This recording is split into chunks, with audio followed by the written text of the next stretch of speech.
Welcome to the Code of Entry podcast, where we cloud the issues with facts and help you upskill to stay on the digital edge. Here's your host, Greg, with the latest.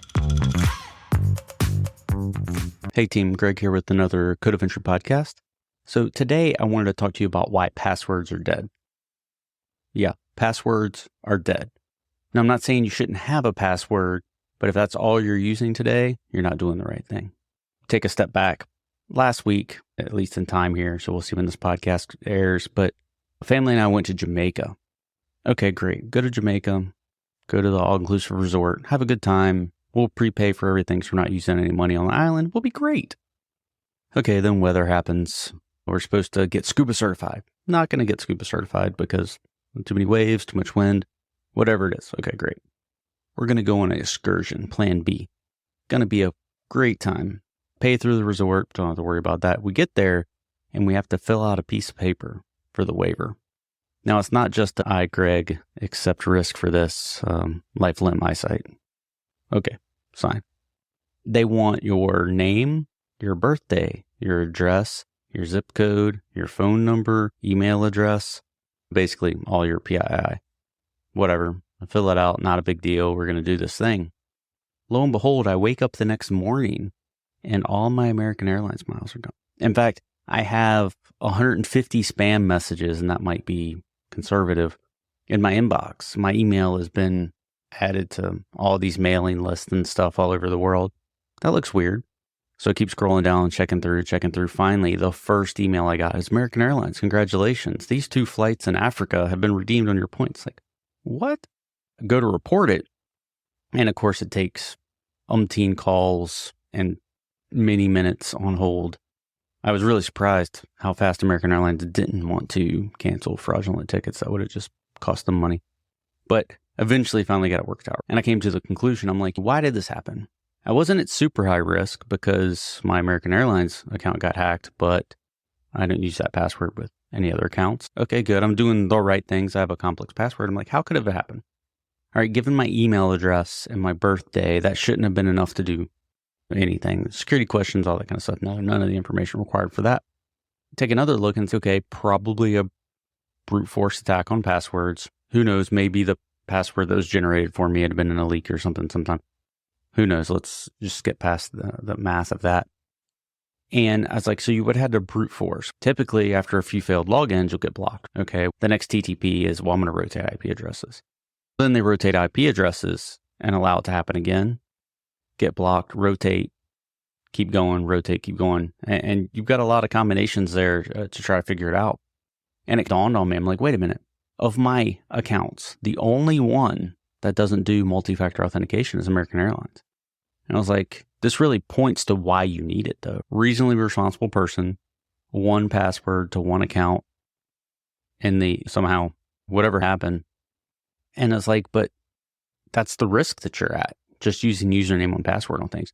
That's why when you get a text message and you're like, oh, I've got to put this 6-digit code. Oh my God, thank God my phone pre-fills it for me, which is pretty cool. Or, hey, Google wants me to open my app and pick one of the 3 numbers that they just displayed to me on this thing. Okay, great. It's a pain, but it saves you so much time. It saves you going on vacation and spending almost one of your days on the phone trying to make sure that's it. That's the only account and I've got it secured. Multi-factor authentication is essential, and it's why I say the passwords are dead. So, great. As we've gone through time, you started with a 4-character PIN, then a 6-character PIN, and then, hey, you need at least 7 letters on a password. And it's, wait a minute, you need 70 letters, and every special character and each thing on the keyboard has to be used at least once. Whatever the password policies are today. We keep trying to get more and more complex. Well, what happens is that leads to reuse, or just leads to somebody being lazy and not doing a strong password, but it also leads to them writing them down. I'll joke, because if you walk through an office supply store today, I bet you'll find a little black book of passwords, right? Oh, great. It's the meme that goes around from the IT help desk, where the IT help desk is, hey, everybody write down your old password and new password here. It's like, what? It's a meme. Who cares? Just set a password that's reasonably hard. I'm actually a fan of passphrases. Some systems, a lot of systems actually will allow you to put spaces in your password. Guess what? Special character and something long and something much easier to remember. my birthday is X. You use the spaces, use an exclamation point at the end because you're happy, whatever. But you can remember it, and it's a fairly complex phrase. But then you have to double down with multi-factor authentication. I don't know if you can see on my computer down here in the frame, my computer at the end here. There's a YubiKey Nano, I guess YubiKey 5 Nano right here. If I want to go into any of my important accounts, I'll either get a text message or I'll use my security key, which has been pre-set up. So if you don't have a YubiKey, I highly recommend it. Now, there's nothing better than when you're prompted for multi-factor authentication, being able to touch the thing. It's like having a common access card for a company where you get to just put in a PIN number because you have your ID card in, right? Those things are much more secure than username and password. So as I'm like, password's dead, I don't think it should go away. But I think the evolution that needs to happen is the password is the first layer in a multi-layer defense. Maybe the second layer. Let's say username is the first layer, and then password's the second layer. Okay, then put something else on it. A security token, a YubiKey, a common access card, text message to your cell phone. But it's become essential because if you don't have that, you have the risk of accounts being hacked. The next step is we're talking about passwords being dead. Why do you need one to begin with? Okay. In the government space, there's something to be said for, I might need a password because I have this special role and I'm in a facility where I can't get a text message to my phone. Okay, great. And I say this on top of knowing that different folks have different ID cards to use, right? But just saying, hey, if you work in a secure place and you work for a company, maybe you have to have a password. Okay, but that should be on a segmented network that doesn't touch the public internet. Your only threat then should hopefully be insider threats, and then dependent on your risk there, right? Rule and other mitigations. But if you're not having to worry about secure facilities, why not tie cell phones, emails, whatever else to a computer account? So now when I go in to log into my company portal, maybe my company Outlook is set up separate from the login that I'm trying to do for the company system. So I have this company desktop that I got to. I get to load my email. I can use multi-factor authentication from another device. I'm in there. But now I can take and through there securely access other things. And I think I kind of bridge thoughts there, so stick with me. So what I'm thinking about here, right, is as a company, reduce your risk because have your folks log in. If you have to, at least securely with a password, that's fine. But then when they get to that portal, require an extra layer of security. Or primarily, if you can, have an authenticator app that goes in and sits between them in that first layer. So I'm looking at something like a Hypori who has Hypori Halo or a Silo Authenticate or something similar. There's things that you can use to take the next step. So we talked about, okay, great, username and password, and then I went to multi-factor authentication. Okay, how do you get more secure with that? We're in the age of bring your own device. Okay, with bring your own device, what you have is you have a lot of unsecure devices getting to touch your company network. The worst thing, okay, other than the user, because you can't plan for what dumb things the user is going to do. The worst thing on your computer other than the user is the browser. It's literally designed to do remote code execution from around the internet. Now that code might be HTML, CSS, and JavaScript, whatever's in the browser. But there's a lot of payloads that can be delivered through a browser. There's a lot of links that can be clicked, and then your environment is host. If you put one of these intermediaries in the place, basically every session that you get is a sandbox. So you could roll your own Amazon workspace and do this, but then you'd have to rebuild the workspace. If you do a service, that's one of these other ones I mentioned. I'll stick with Hypori for a minute. You log in through your device to Hypori. They manage the sandbox sessions with your apps, your credentials, whatever, that get loaded in there and controlled. They get to control whether or not you can download something, whether or not you can upload something. But then the things that are getting served to you, let's finish on the security point. Okay, great, it's secure. But the next thing is they're basically just display packets. It's not anything arriving on your machine. So you've completely segmented the user's endpoint with where they're interacting with online. And then that layer in the middle gets to have things that are special, gets to have things that need to be secure, and gets to have a consistent operating environment so that applications that you provide will work as expected, not to mention the security benefits. But the other thing about these display packets is the display packets tend to be 2/3 smaller than the rest of the packets you would normally get to your computer. So you're basically streaming an episode of your desktop from remote away to your local desktop, and it's actually costing you less traffic than if you're really sending all the information back and forth. And you're getting terminated out there on the web of things, right? So you're making most efficient use of your endpoint. You're securing your endpoint.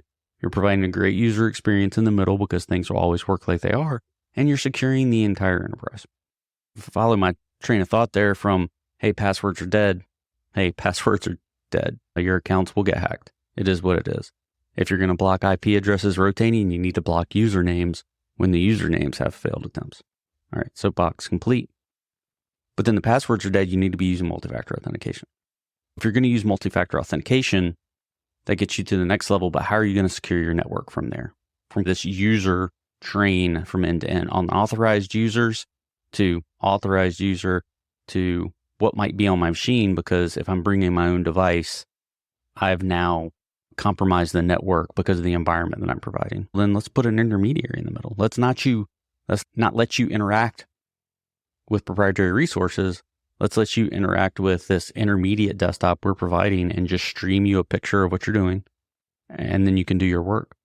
Yeah, works out for security, not having to worry about passwords. So when you don't have to worry about passwords, my only thing out there is please allow passphrases, but also maybe your password doesn't need to be stupid complex because it's only layer 2 of your 3 or more level security, right? Let people have passwords they can remember so they're not writing them down in books getting stolen.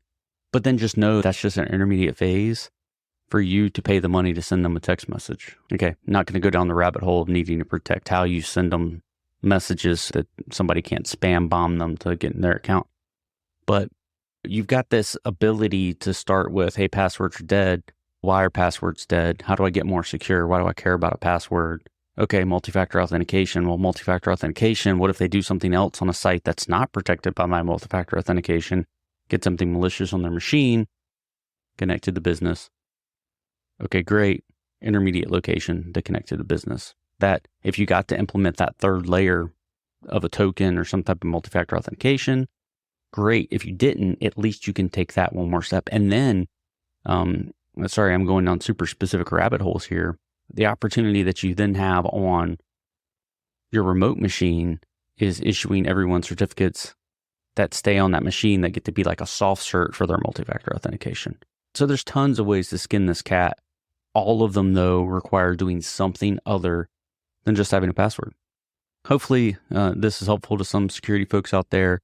If nothing else, it's a story to say, hey, when you go on vacation, don't do my first day where I provided all the real information. Do my next day where my email address was a@a.com and my phone number is 1-334-567-890. But hey, other than that, I appreciate you listening. But remember, first and foremost, when you're on the Internet of Things, remember that your information is only your information if you secure your environment. And there's a lot that goes into that because people are more and more advanced. And hey, user error, people like me clicking bad links, it happens. It's more normal than not. What are you going to do leaving here? A couple things. First, you're going to make sure you have a password manager that gives you strong passwords that are different across all your accounts. Okay, great.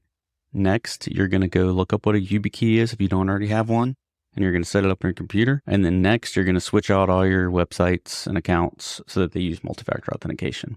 And then if you want to give me more support, you can message American Airlines about how they need to implement multi-factor authentication in their accounts. Hey, I appreciate you listening. We'll be back next week with a topic and a brand new guest to talk to. Till then, keep hustling. Thanks for listening. Find us on social media at Code of Entry and online at codeofentry.com. Check back for new episodes or join the team by signing up for notifications. Until next time, keep hustling.